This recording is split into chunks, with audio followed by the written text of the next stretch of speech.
Welcome to Joy Recovery Radio. In this space, we talk about betrayal, recovery, and relational harm through the lens of integrity, accountability, and trauma-informed care. Our goal is not to rush healing or prescribe outcomes, but to offer language, clarity, and grounded perspective. This podcast is educational. You're invited to listen slowly, take what resonates, and leave the rest. Let's begin.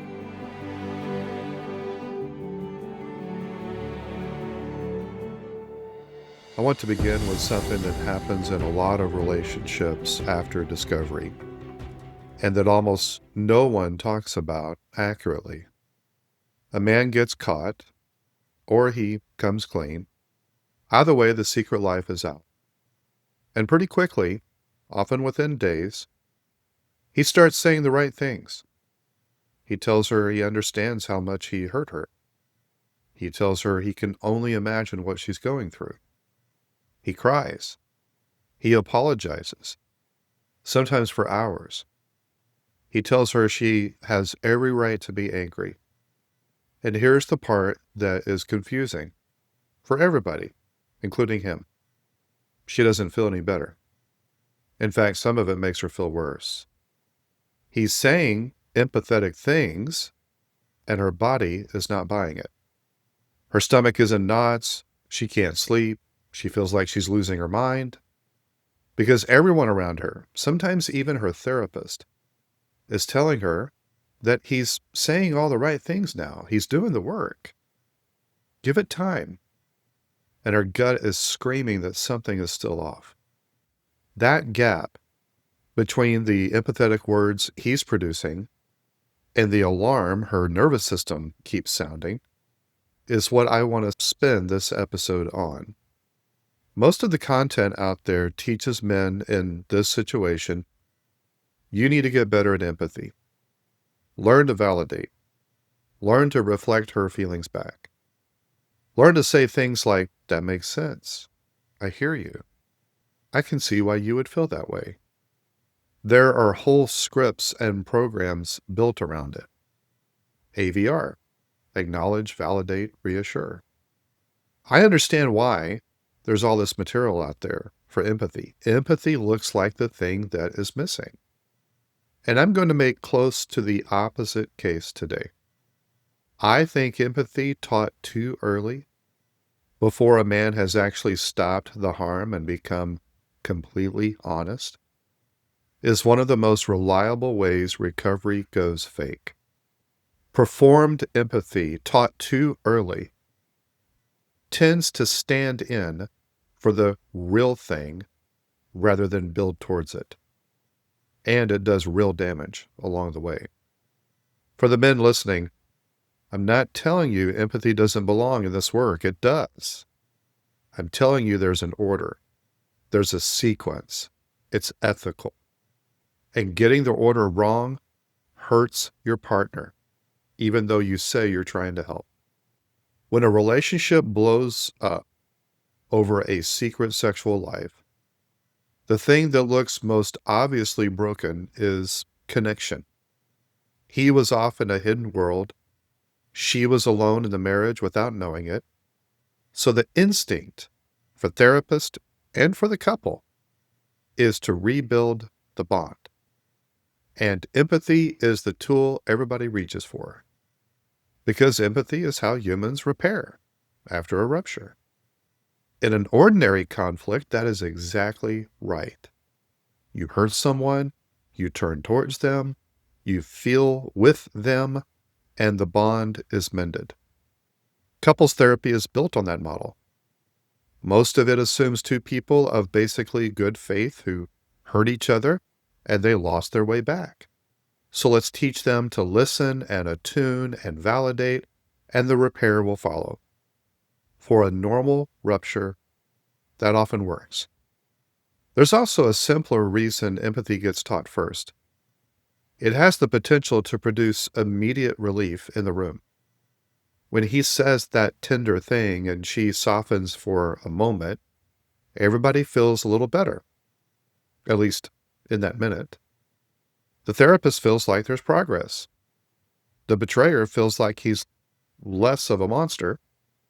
And she gets a moment of the closeness that she's been starving for. It feels like movement. It feels like the work. And I would add, performing empathy is easy. That's not a knock on anyone in particular who teaches it. It's just true. Most adults already know the script. We've all watched people apologize well. You can produce the words for grief that you don't actually feel, kind of like an actor can. The words are available to anybody who's motivated to use them, and a man facing the loss of his marriage is a very motivated man. So you've got a setup where the easy move is for the man to perform feeling with her as fast as possible. And this is the point where the model breaks down. It assumes a few things. It assumes good faith between this couple and a shared reality between the two people.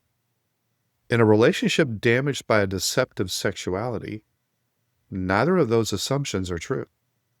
He has spent years, sometimes decades, running two realities and managing her sense of which one was real. The harm was not a single rupture in an otherwise honest bond between the two of them. The deception was ongoing. It was a campaign. And in a lot of cases, it's still going at some level, even after discovery. You cannot repair a bond that is still being actively distorted. Empathy poured into a relationship where reality is still being managed doesn't heal anything. It becomes one more additional managed performance. We use a word a lot in this work, pseudo-recovery. It is the performed appearance of change without the substance of change. And it's not always a con. A lot of the men I've worked with genuinely believe that they're recovering while almost nothing underneath has actually moved or changed. Performed empathy is one of the cleanest examples of pseudo-recovery I know of, for a few reasons. First, it gives everyone the wrong evidence. When a man can produce fluent, feeling-based language about her pain, it is seen as proof that he has changed. He's got the script.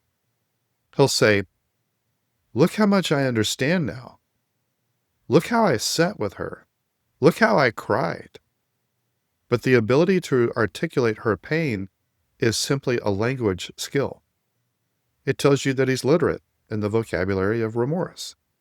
It tells you nothing about whether the deception has actually stopped, or whether he can stay honest when honesty cost him something. Articulate accountability and real accountability look almost identical from the outside for a season. The difference only shows up over time in his behavior. Second, premature empathy quietly moves the spotlight back onto him.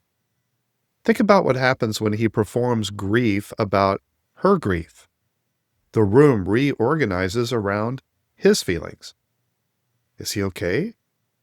Look how hard he's taken this. She often ends up comforting him or managing his shame collapse in the middle of her own devastation. I've watched this happen. The man will weep about the harm he caused, and within 10 minutes, she's the one reassuring him. The harm is just continuing. It's just a softer version. And calling it empathy doesn't make it that. There's something else I want to flag because it's common and it's slippery. A man does the empathy performance. She doesn't respond the way he had hoped. And he slides into, "I'm trying so hard and it's just never enough for you. Nothing I do works. I can't win with you." Now her ongoing pain is being treated as his grievance. The empathy morphs into a complaint about her. Third, and this is the one I think gets missed the most, performing empathy actually trains the wrong ability. Every time a man produces feelings with her that he doesn't actually have in order to get a result, whether it's to calm her down or to lower her boundaries or to earn a little trust back for him, he is rehearsing the exact skill that built a secret life in the first place. The skill of managing her perception. The skill of presenting an inner state that isn't the real one to get the outcome he wants. So the very thing being taught as recovery is essentially the same muscle that ran the deception. You're asking a man to recover from impression management while he's getting better at impression management. Do you want to go deeper with teaching like what you're hearing today? That's why we created the Joy Recovery Academy. The Academy is our flagship educational space, designed to help you make sense of betrayal trauma, integrity abuse, and what real recovery actually looks like. This is where clarity replaces confusion and where you finally get a map for your recovery for both the betrayer and the betrayed.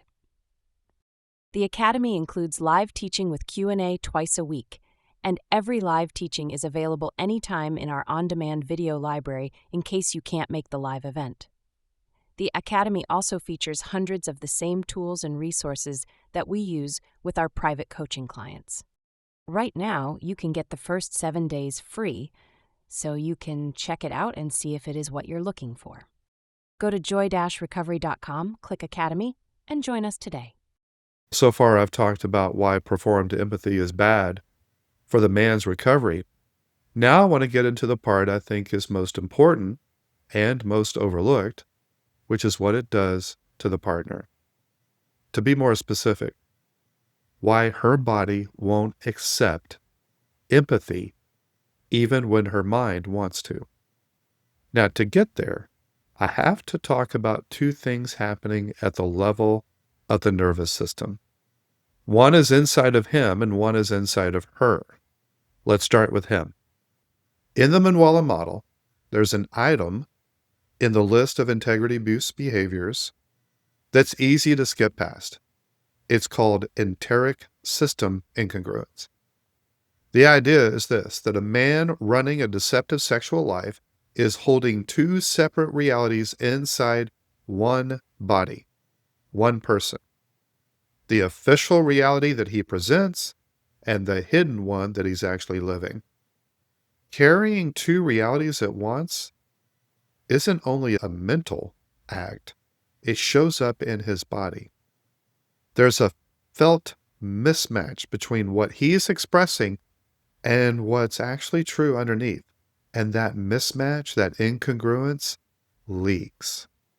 He may not even be aware of it. He doesn't know he's giving off anything. But the incongruence is physical and it is detectable. Now, her side. Most betrayed partners have lived for years inside what we call the second brain injury. Her gut, her intuition, her body's own alarm picked up on the incongruence the whole time. Something's wrong. He's somewhere else. That story doesn't add up. And every time it fired, it got dismissed. Sometimes by him, through reassurance or minimizing or flat out gaslighting. You're paranoid. You're imagining things. You're insecure. Sometimes she dismissed it herself because the alternative was unthinkable. So for years, her own accurate signal got trained down, punished, overruled. That is the injury. Her instrument was working the whole time, and she was taught not to trust it. Here's what happens at discovery. The override stops working. The thing that she always half sensed turns out to have been real. And now her nervous system does something predictable. It stops dampening the signal and turns the radar all the way up. Hypervigilance, or what we call vigilance. Her body essentially says, I will never be fooled again. And it starts reading him constantly at a resolution most people never even operate at. she is now an extremely sensitive detector of exactly one thing: incongruence. Incongruence between what he is presenting and what is actually true. You put those two facts together and you can see the trap. He performs empathy he doesn't have. That performance carries the same incongruence signal the basement did, because it is essentially the same move, presenting an inner state that isn't real in order to manage her response.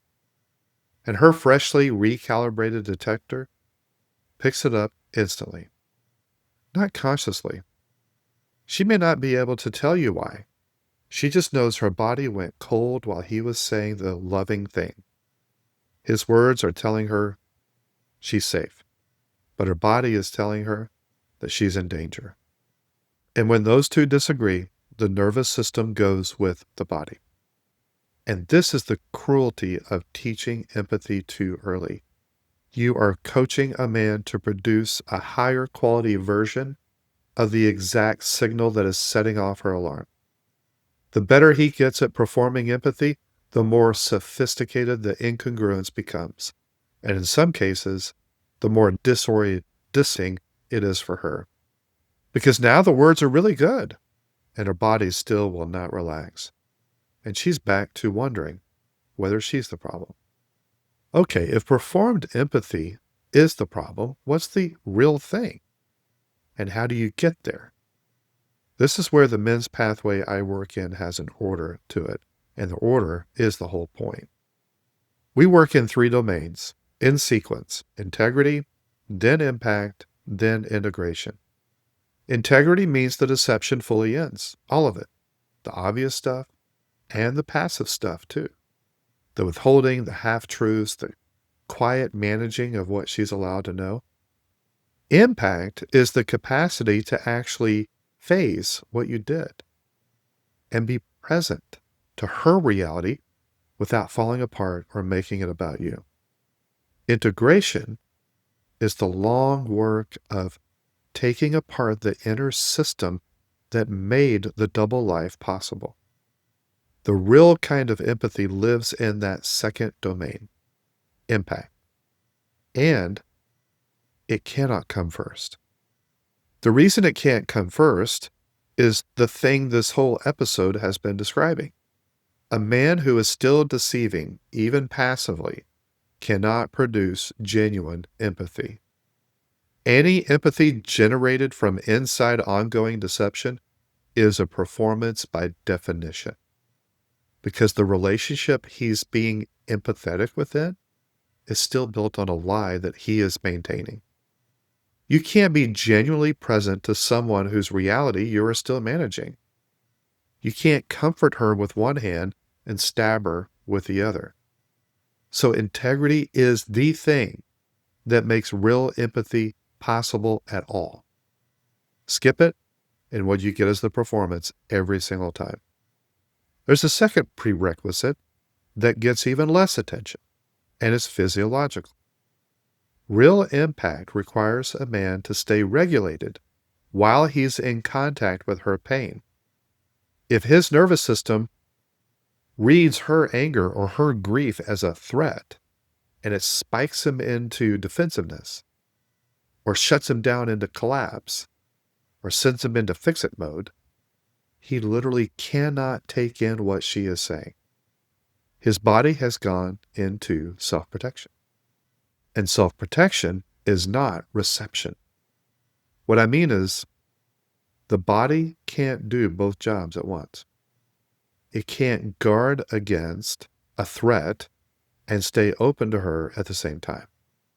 So before a man can do impact work at all, he has to build the capacity to sit inside her devastation fully without his own system going offline.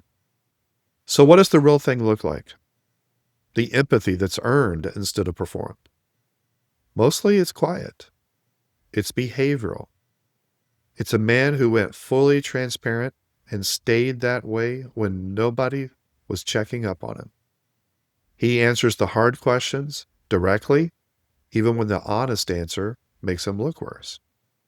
He can sit in her rage at month 14 without defending himself or reminding her how far he has come. He isn't keeping a private ledger of his own growth, and he does the work whether or not she stays, because he has understood that what he broke in her is real, regardless of how things turn out for him. And notice, none of what I just described is a phrase or a script that he learns and says.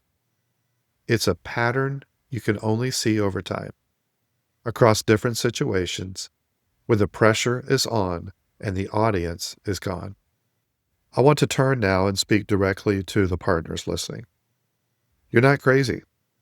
You're not sabotaging your own healing by failing to feel reassured by him. Your nervous system is doing its job. The signal it's giving you is data. And after what you lived through, it's data that I would take seriously. For a long time, your body's alarm was treated as the problem. You were too sensitive, too suspicious, too anxious. You may have come to believe that yourself. Your gut was accurate the whole time. It was accurate back then when you sensed something was off. It was accurate when you were told that you were imagining it. And it may be accurate now when the words sound good and your body still won't settle. The instrument was never broken. It was just overruled over and over until you stopped listening to it. That doesn't make every uneasy feeling you have as a perfect readout of reality. Trauma does make the alarm louder, and part of stabilization is slowly learning to tell the difference between fear that's echoing from the past and intuition that is reading the present. That is real work, and it's worth doing. But you don't get there by overriding the signal again. You get there by gently coming back to it with enough safety in your own system to actually listen. His recovery is not your job, and it's not your measuring stick. Whether he ever builds true empathy like we talked about today is his work on his timeline, and it does not control your recovery. Your healing should not be held hostage to his. If he's performing empathy at you right now and your body knows it, you're allowed to know it too. You don't owe anyone the performance of being reassured. Men, I'm asking you to do the right thing. The first thing, stop the deception completely. Become someone who can sit in her pain without managing it.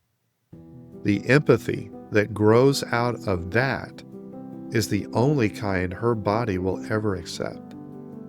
And you can't fake your way into it. There is no version where you skip integrity.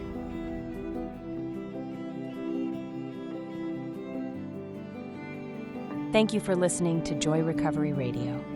If today's episode was helpful, you can find additional educational resources and information about the Joy Recovery Academy at joy-recovery.com. Remember, joy is possible when you live in integrity.